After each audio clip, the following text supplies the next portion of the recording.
What's up everybody, Carter says here. Welcome back to another video, and today we have my SummerSlam 2021 predictions. Of course, SummerSlam taking place tonight in Las Vegas, I believe it is. Of course, this is my second video of the day. If you haven't checked out my CM Punk reaction / AW Rampage review, go check it out on the channel. Also, while you're doing that, please leave a like and comment on this video. Let me know what your predictions for SummerSlam are, and also let me subscribe to this channel if you haven't already. I would really appreciate it. This is a stacked SummerSlam card, as in there's a lot of matches to get through. But before I do that, I actually just wanted to, I was going to say let's get straight into it, but there is actually one thing I want to talk about, and that is the hype for this SummerSlam isn't there. I nearly forgot. I didn't even know SummerSlam was taking place this weekend until like 2 or 3 days ago. Same for the NXT takeover that is happening tomorrow. Again, I only really found out about that 2 or 3 days ago. And I've done a predictions for that already. So again, go check that out as well if you are interested. And yeah, I feel like WWE better have something big planned, because they are going to get overshadowed by CM Punk. They already have. I feel like a lot of people haven't even realised that the show is taking place. Like me, they've only realised a couple of days ago. But yeah, let's get into it. 10 matches I have here in front of me. So probably this is what I'm expecting the full card to be. Maybe 1 or 2 matches get added or moved around to pre-shows and stuff like that. But yeah, as I said, though, hopefully they'll really have something big planned. Because my excitement levels aren't really high for this. I'm probably about a 5 out of 10. The only reason I'm at a 5 is 1, it's a big 4 pay-per-view, and 2, I'm hoping WWE have a response to CM Punk, as you know, because they need to try. Well, because AEW has all the momentum and the buzz at the moment. I feel like WWE would want to change that and make this weekend about them, considering it's SummerSlam. It's probably like 2nd to 3rd biggest show of the year. So yeah, let's get into it. As I said already, a lot of matches to get through, so I'm going to fly through a lot of these matches, because a lot of them there's not really a lot to talk about. And one of those matches is Nikki Ash versus Charlotte Flair versus Rhea Ripley. Yeah, I'm going to go with Nikki here. She did just win the belt, I believe, a couple of weeks ago. The Raw after Money in the Bank, of course, she did win the Money in the Bank briefcase. I won't put the belt back on Charlotte or Rhea just yet. I feel like I'd give Nikki a run with the belt. I don't really want them to put the belt back on one or the other two either. I'm kind of seen enough of them in the title picture. Let's just move on. Let's do something fresh and keep the belt on Nikki. The Usos, Jimmy and Jay, defend the SmackDown Tag Team titles against the Mysterios. I'm going to go with the Usos to retain here. Again, I do like the Mysterios. Big fan of Rey for years. Dominic's pretty good. But I'm going to go with the Usos. Again, the Usos just won the belts. I believe it was on the pre-show to Money in the Bank. And yeah, I just wouldn't flip-flop the belts just, you know, back and forth between the two of them just yet. So yeah, I'd keep the belts off the Mysterios and let the Usos go, and then maybe like have the Usos versus Street Profits, or like get Alpha Academy in the title scene, you know, and yeah, keep the belts on the Usos, just because, again, I want Mysterios just lost them, and I don't want them to just, you know, hop a day or the belt back to the Mysterios. Drew McIntyre versus Jinder Mahal. Veer and Shanky are banned from ringside. Again, Drew McIntyre is going to win this. Be a bit surprised if Jinder did get the big pay-per-view win over Drew here. But yeah, Drew's been like the top guy, especially on Raw, for the past year. I did say in previous WWE predictions that I would move away from the title scene, or well, not the title scene, but the main event scene, which basically is the title scene. But yeah, I'm happy that he's kind of just doing this mid-card thing with Jinder, keep him away from the belt, because, you know, I was kind of getting tired and sick of seeing him in constant title matches, because he was in every main event, every WWE title match for the past year. So yeah, just kind of freshen up the main event scene a bit. Keep Drew doing this like mid-card stuff, and then, you know, maybe around Rumble time you can put him back in, or like Survivor Series or something. Maybe Survivor Series is a bit too close. But yeah, around the end of the year, you can just give him a nut. Like once Bobby loses the belt, you know, go do something else with Drew back in the title picture, because you know, we've seen a lot of Bobby and Drew. So I won't go back until Drew Bobby loses the belt. But yeah, Drew should beat Jinder here. Alexa Bliss versus Eva Marie with Doudrop. I'm gonna go with Bliss. Just again, why not? This is another match where I'm, as you can probably tell by my excitement levels. Sorry, I'm not sure. And if you heard that, that was Alexa on my tablet, because I mentioned Bliss. Set it off. But yeah, I feel like Bliss will get the win over Eva Marie. Maybe Doudrop gets involved, but you'll probably get some spooky Alexa Bliss stuff, and she'll get the win over Eva Marie. This is a match that I just can't care less about. I do like Alexa Bliss, but yeah, this match isn't doing anything for my excitement levels, which, as I mentioned, were pretty low. AJ Styles and Omos defend the Raw Tag Team Championships against Randy Orton and Riddle, also known as RK Bro. I would go with AJ and Omos. I like AJ and Omos. I like what they've done. Yeah, I wouldn't be AJ or Omos yet, but non-WWE, they will put the belt on Randy and Riddle and just run with them as champions before the eventual Randy Orton turn.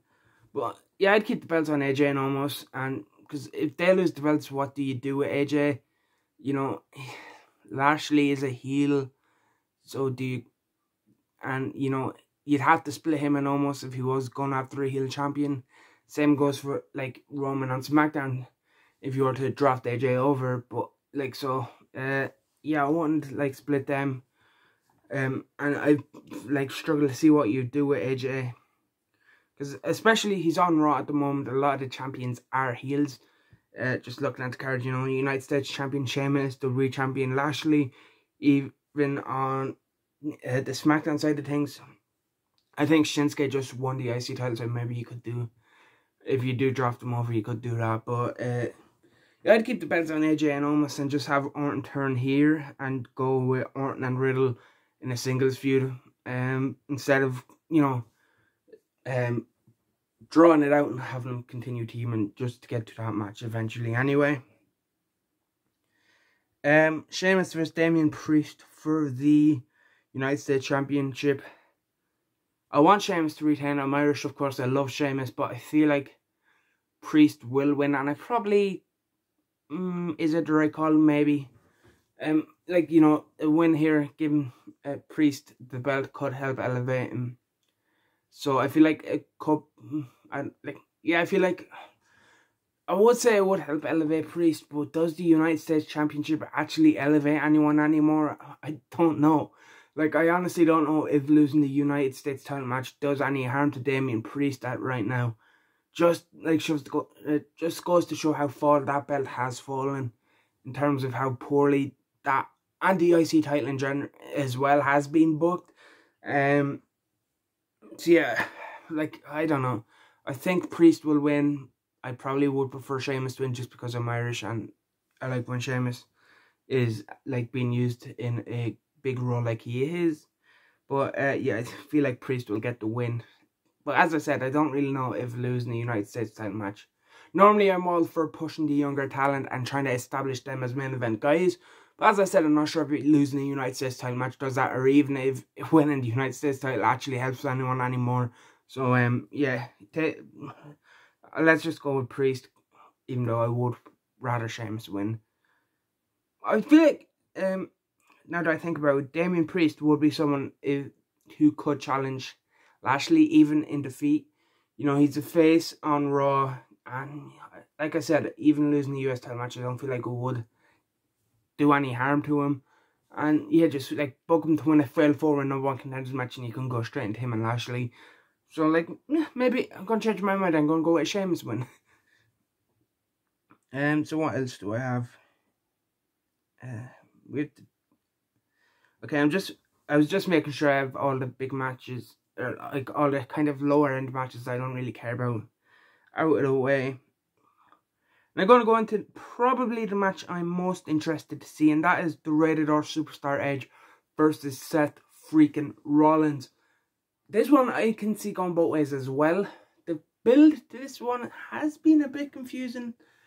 I don't watch SmackDown every week. I watch it every now and again. I watched a bit of it last night.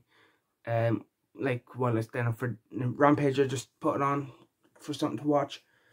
But no, I feel like the build started because Edge was angry, or not Edge, Seth was angry. Edge got the title match at Money in the Bank over him, so he cost Edge. Of course, Edge then uses that as motivation to want the match against Seth because he wants to get payback for getting cost the belt.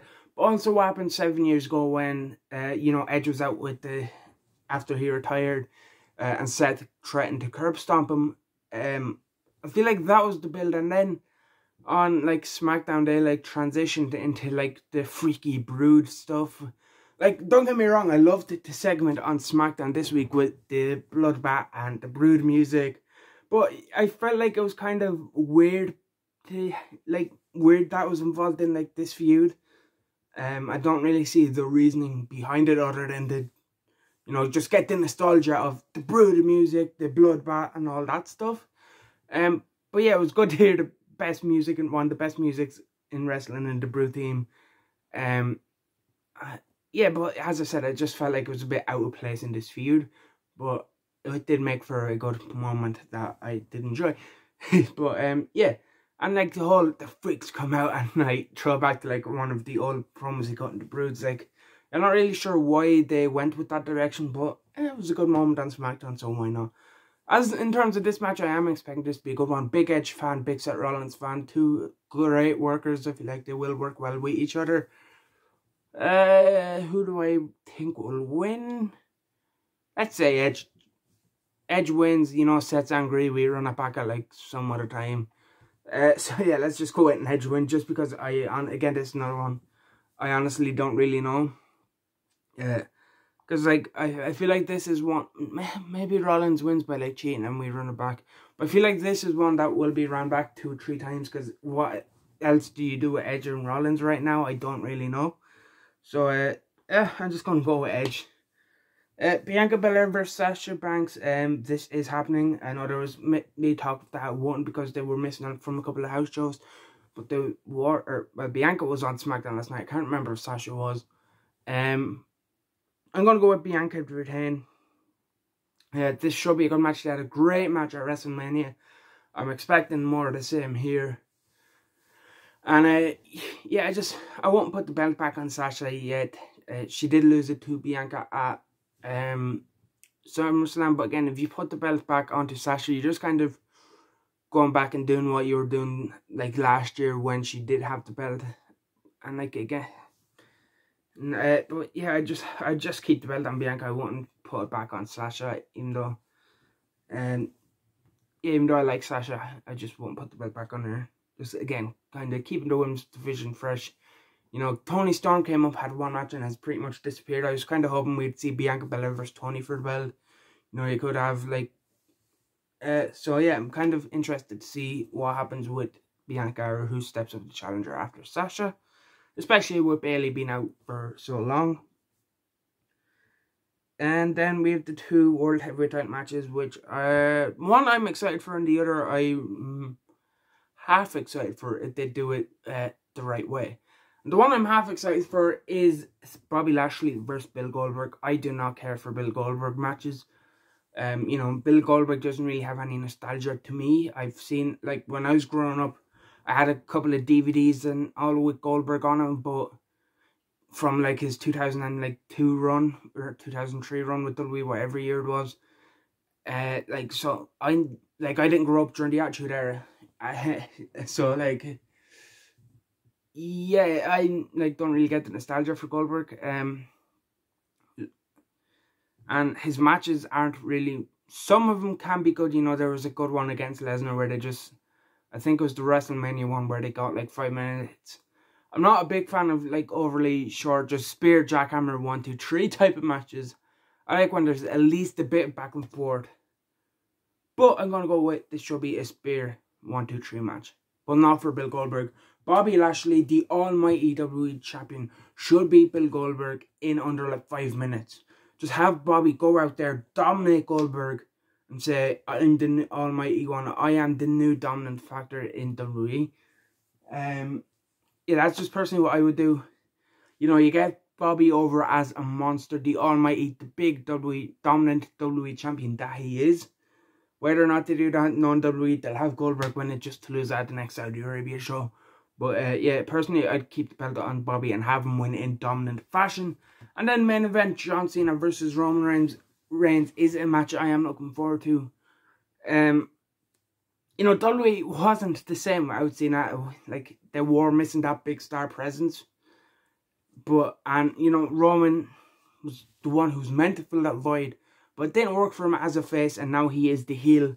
So I feel like that is something interesting going into this match, at least in my mind. I do think Roman will win. Again, I just don't see Cena winning it.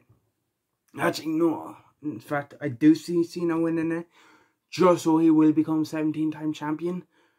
But Cena is not the guy who should be ending Reigns' run.